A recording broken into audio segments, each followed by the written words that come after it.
Hi, I'm Becky with Becky's Garden Paradise, and today I'm bringing you to Dayton, Ohio, where I want to introduce you to my sister Lynn, where she's going to give us a tour of her urban garden. Hi, my name is Lynn, and yes, we're here in the city of Dayton, and I do garden in my front yard and in my backyard. So you want to show us around? Sure. So I do pots, as you can see, as well as actual, I've tilled up the garden in the front, just whatever, area you want to do in the front yard and in the backyard. So this is Ohio, so I have a little bit different things here. I did have an abundance of tomato plants that have sprouted this year. Here in Ohio, it's zone 6 where I am, and we've had a very rainy spring. So I've had an issue with soggy gardening, not today, but then also with the slugs. So it was good for some things. The rain was good for some things, but then not for others. So I do have an abundance of tomato plants. I still need to thin out tomatoes, so you can see various tomatoes here. I have them in pots, I have them in the yard. I do have my watermelon in this bucket, and this needs to be thinned out. I have flowers mixed in for pollinators. So that's basically it. Basically the pepper plants did not do so well with the slugs. Anything white that you're seeing on the plants, particularly the netted items, is the diatomaceous earth, again because of the slugs and other things. But everything under the nets is cold crop. So I have broccoli in there, I still have radish in there, a couple cabbages. I did kind of mix in the hot crops because we're kind of in between. After I pick and be done with the cold crops, then it's full on with hot crops. So there's beans, tomato plants in here. I have cucumbers, again, the melons that I'm going to transplant, and some pumpkin as well. Mm-hmm. What about with this straw right here, the straw? I kind of mix what is in my pots. So my mixture in the pots is a little bit of everything. So I might have straw, I might have soil, I might have compost, coffee grounds, mulch. I kind of mix everything. So you're composting in place, kinda? Yes. Are those carrots there? Yes. This may be the end of carrots. I did have to pull already some radish and some beets that they just produce flowers. Didn't produce actual plants. Yeah. Yes. So, like I said, it's basically the end of some of the hot crops and beginning of, the end of cold crops and beginning of hot crops. Okay. So I know you say you put diatomaceous earth on your plants. Has it worked? Yes. And the Epsom salt, because again, with soggy conditions, it's just my yard has been full of slugs, and but yeah, it helps with other pests too. So there's white butterflies that try to devour some of the cold crops, so that's for them as well. So with the Epsom salt, did you sprinkle it around? Or Yes. You sprinkled it around, like on the plants or around the base of the plant? I do it at the base of the plants, and then the white diatomaceous earth on top, and even around on the ground sometimes, just wherever, to get them. Because I do a natural gardening. I don't put any kind of chemicals. I just, I want those. That's why it's kind of weedy. But that's why there is kind of grass and weeds in there, but I don't want any chemicals on my food. I did want to touch on, you can spend a lot of money on gardening, I mean, there is expensive chemicals out there, expensive seeds, container. You don't have to do that. I have learned, especially in the inner city area, to just take items that you come upon, just keeping it real. There are areas that have dumped items. I've found wood before. I actually have some gravel here that a landlord has given me for gardening for free. There are milk crates that you can find. Just some of the stuff has been donated or given. It's very, very, cheap. There are people that are done gardening sometimes and put items out. Like I was up here on Wakefield and she was done gardening. She put all her items out for bulk pickup. You can find pots that way. So you don't have to spend a lot of money on stuff to do gardening. A lot of the seeds that I get actually have been donated. This blueberry plant is producing some blueberries. That was something I found very cheap. And then the other thing I wanted to touch on as well is this is Ohio. This is not a southern or a tropical area, but there are things you can grow up here. This is my banana plant. That is a hardy banana plant. It's not actually going to produce bananas per se, but it can be grown up here in Ohio. Again, you have to look for hardy. And I mean, it's doing so well that it actually has babies down here. So if you look, it has other sprouts right beside of it. It's produced babies. There is also a hardy passion fruit plant that does produce fruit here in Ohio that I'm interested in buying as well. You just got to do, special things over the winter and whatnot. But it's possible to have, a tropical, lush environment even here in Ohio. Where did you find those grow bags that you have hanging behind you? Those actually are from Temu, as well as some of the other grow bags that I have. So the netting that I have on some of the cold crops, that all came from Temu. But again, it's because it's cheap.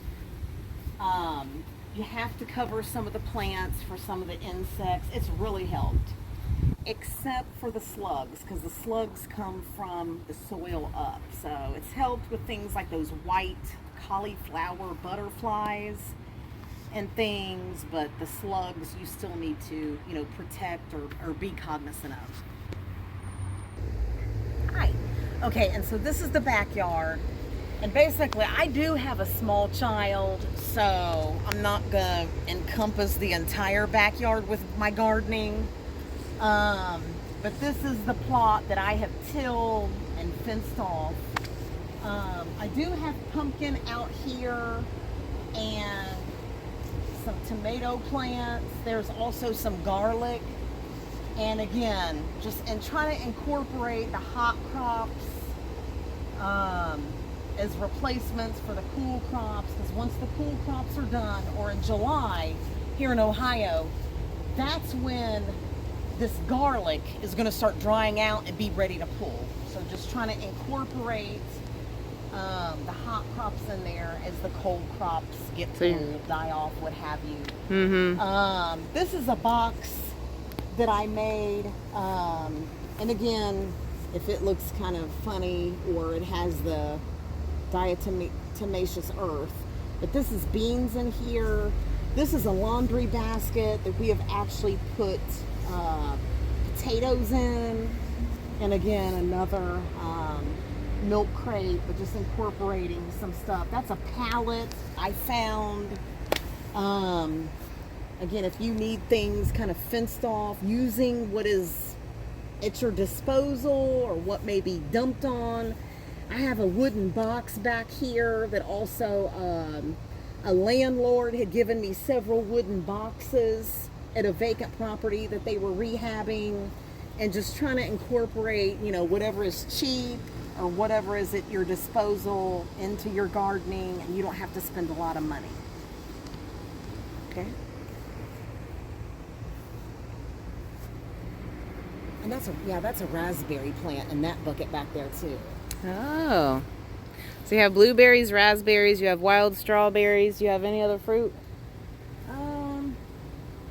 Just besides the pumpkin and the melon that have like recently sprouted, that's it, I think.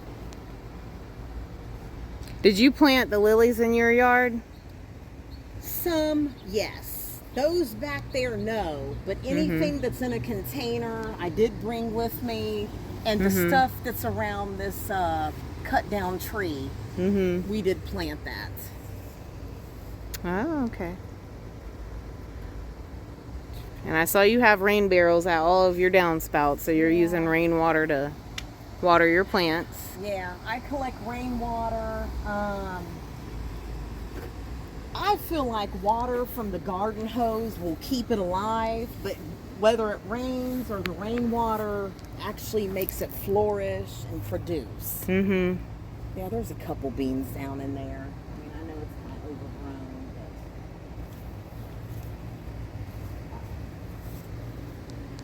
And your asparagus back there, that was new? but yeah.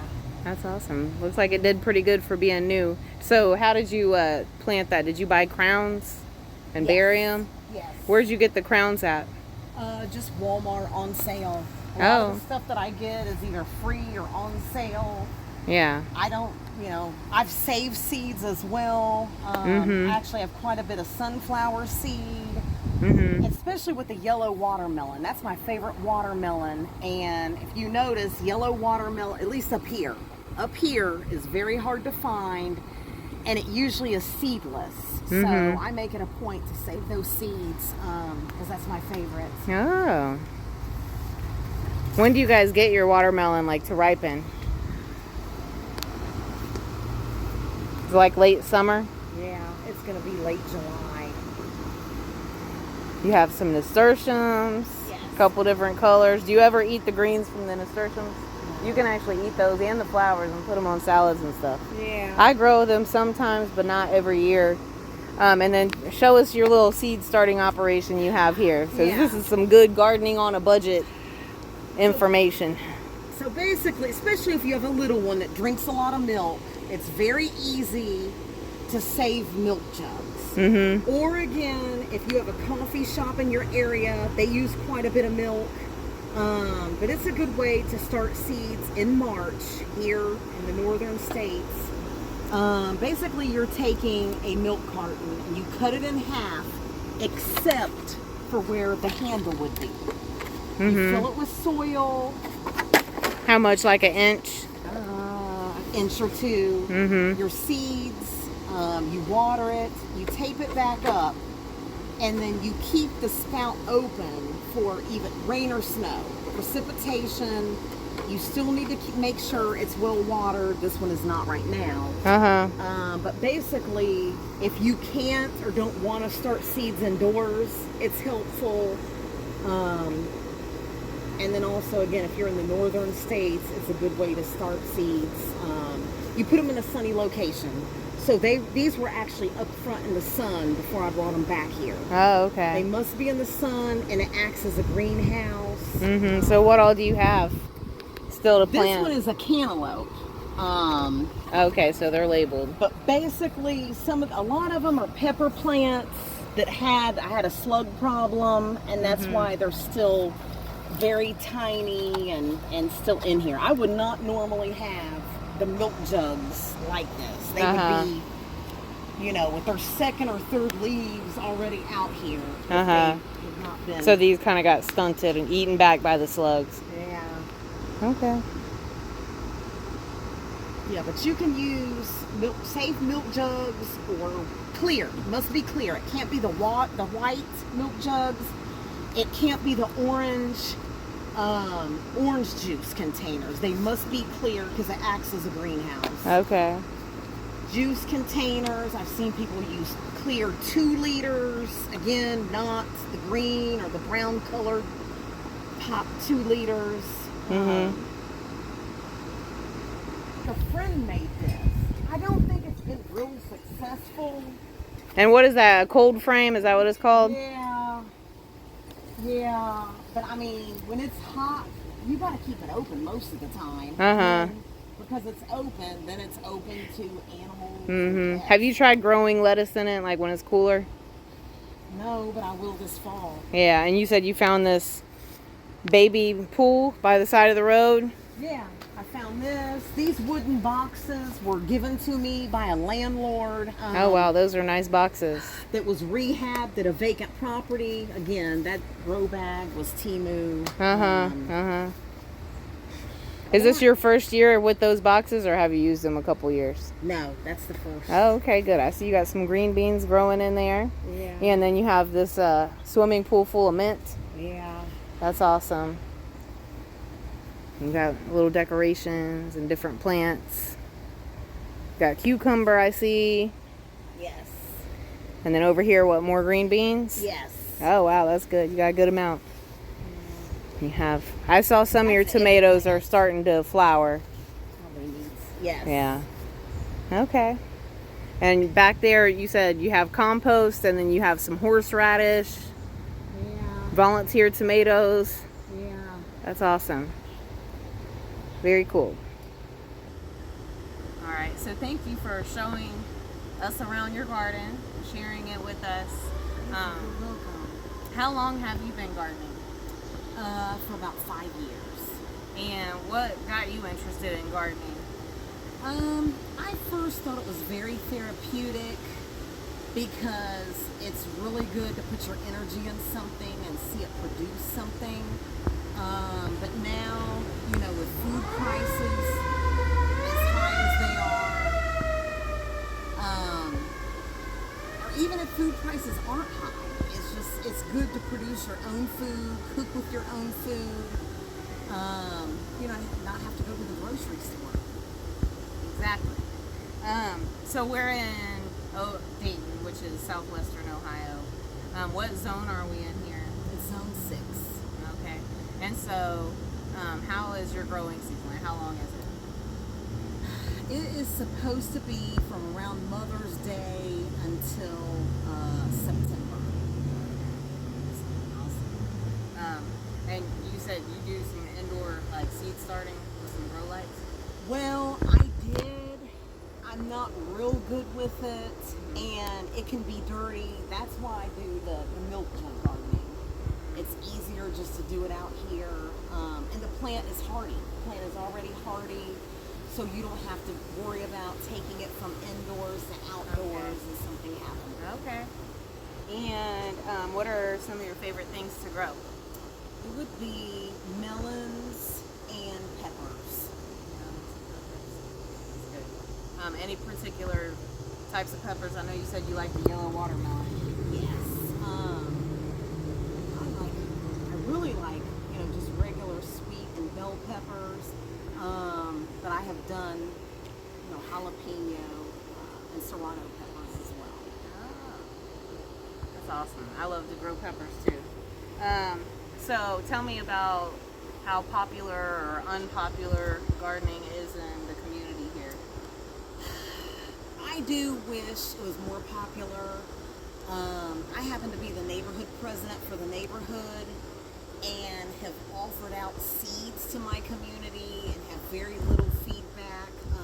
There is also a vacant garden in our neighborhood right now. So I wish it was more popular. I will keep pushing it. Our library, which is close by, also offers free seeds and gardening classes. So I really hope at some point, you know, more people do it. Oh, okay. Do you know, like, do you have an idea of about how many community gardens there are in Dayton? I don't. Wegersen is probably the big one or the most popular, and that's for a place that's good for people where you can't garden in your yard, or maybe you're an apartment dweller, so you can actually go to the park, pay a fee, they give you water, and you can do the gardening there. Oh, see, that's an idea. So a lot of times people think that they can't garden because they don't own land or they live in an apartment. And in my videos in the past, I've talked about how even when I lived in an apartment, I grew plants in pots on my balcony or my patio. And even if you are a renter, I've seen where some people ask their landlord for permission to start a garden, or you could grow plants in containers. Or if you have a friend, relative, neighbor that has some land, you could even ask them if they, mind if you start a garden at their house. Take advantage of community garden space as well. So thank you all for joining us today, and if you found value in this video, please give it a like, share it on your social media. Don't forget to subscribe, and I look forward to seeing you back again next week. So have a good week.